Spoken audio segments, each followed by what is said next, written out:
Olá! Hoje a gente vai mergulhar no comecinho da história de uma das figuras mais influentes de todos os tempos, Jesus. E para fazer isso, vamos usar como nosso único guia os primeiros capítulos do Evangelho de Mateus. Bora desvendar essa narrativa passo a passo. Todo mundo já ouviu falar dele, né? Mas os detalhes de como tudo começou. Isso é uma história cheia de drama, de reviravoltas. Então, como é que o relato de Mateus apresenta o início dessa jornada tão extraordinária? Olha, segundo Mateus, a história não começa ali, de cara, numa manjedoura. Ela começa, na verdade, gerações antes. É uma chegada que já vinha sendo anunciada, sabe? Cercada de profecias e de um monte de circunstâncias bem fora do comum que já preparavam o terreno para o que estava por vir. E a prova disso é que o relato de Mateus já começa estabelecendo uma linhagem histórica e bem profunda. E não é uma lista de nomes qualquer não, é uma genealogia real que conecta Jesus diretamente a figuras gigantescas como o rei Davi e o patriarca Abraão. E ainda passa por um momento crucial que foi o exílio na Babilônia. A mensagem aqui é clara desde o primeiríssimo versículo. Isso aqui é a continuação de uma história muito longa e muito importante. E aí, a gente chega num ponto de virada na vida pessoal dos personagens. José, que estava de casamento marcado com Maria, descobre que ela está grávida. Pelo costume da época, ele pensa em se separar dela, mas discretamente. Só que um sonho muda tudo. Um anjo aparece e revela que a origem da criança é divina, dando a José não só uma explicação, mas uma missão e um nome: Jesus, que significa Ele salvará.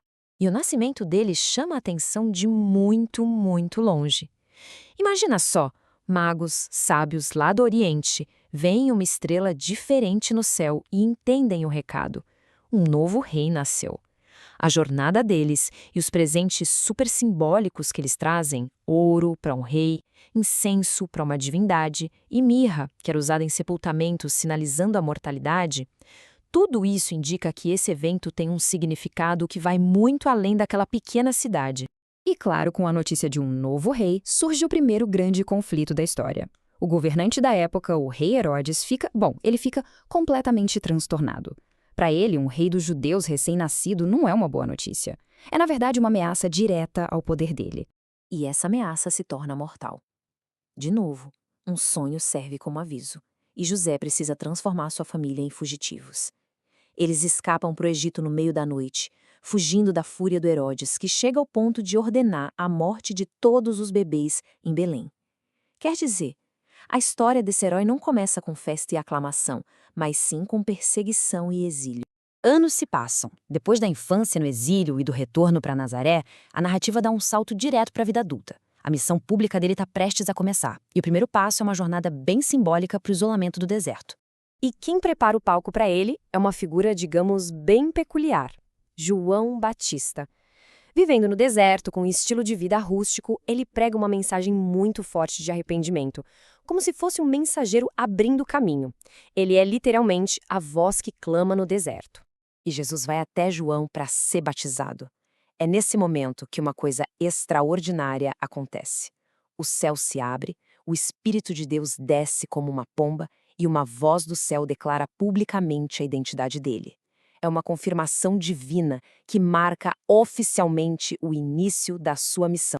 Mas, logo depois dessa confirmação celestial, vem o primeiro grande teste. Sozinho, no deserto, por 40 dias, ele encara 3 tentações bem fundamentais, que desafiam a missão e a identidade dele. A primeira, sobre o desejo físico, a fome. A segunda, sobre um anseio espiritual, de ter um sinal. E a terceira, sobre a ambição pelo poder aqui no mundo. Ele resiste a todas elas. Depois de superar essas provações no deserto, Jesus começa a sua missão de ensino. Ele sobe num monte e, para a multidão que estava ali reunida, ele apresenta uma visão moral radical. É um novo código de conduta que redefine completamente as regras do jogo do que ele chama de Reino dos Céus. E o ensinamento dele começa com as bem-aventuranças, que são a base de tudo. Ele redefine o que é ter sucesso, afirmando que os verdadeiramente abençoados não são os poderosos, os ricos, mas sim os humildes, os que choram, os que são misericordiosos, os que buscam a paz. É uma inversão total dos valores que o mundo geralmente prega. Em seguida, ele pega a lei que já existia e a aprofunda de um jeito radical. Por exemplo, a lei antiga proibia o assassinato, que é uma ação externa, certo? A nova abordagem dele vai mais fundo, vai lá na raiz do problema, a raiva que a gente sente no coração. A motivação interna passa a ser tão importante quanto a ação em si. Isso nos leva a um dos ensinamentos mais famosos e, vamos combinar, mais desafiadores. O antigo princípio de justiça era a retaliação equilibrada, olho por olho.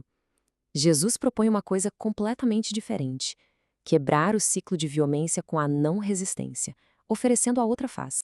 E talvez o ensinamento mais difícil de todos seja este aqui. A sabedoria convencional dizia para amar os amigos e odiar os inimigos.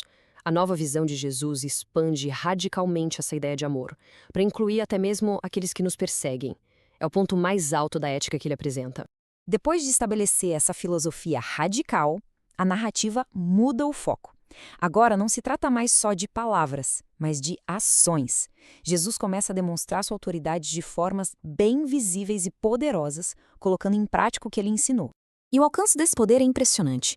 Ele demonstra autoridade sobre a doença, curando um leproso com um simples toque, sobre a natureza, acalmando uma tempestade com uma palavra, e até sobre o reino espiritual, expulsando demônios com uma ordem.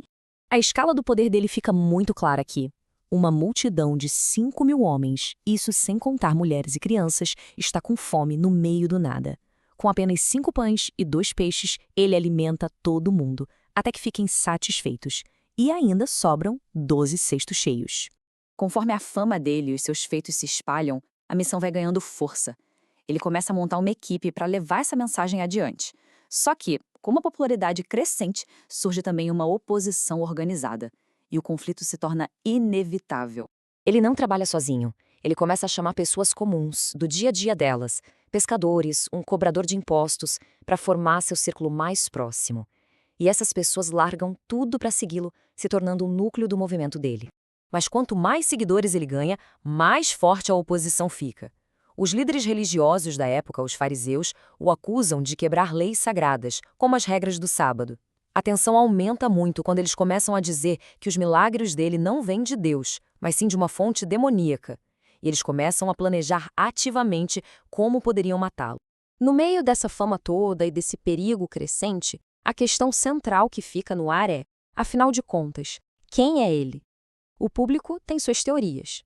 Alguns acham que ele é João Batista que ressuscitou. Outros o veem como um dos grandes profetas do passado, como Elias ou Jeremias, que voltou. Mas aí, Jesus vira para o seu círculo íntimo e faz a pergunta que define toda a narrativa. Ele não quer saber o que a multidão pensa. Ele pergunta diretamente a eles: e vocês, quem vocês dizem que eu sou? É a pergunta central sobre identidade e fé, uma questão que o relato de Mateus deixa ecoando para todo mundo que entra em contato com essa história.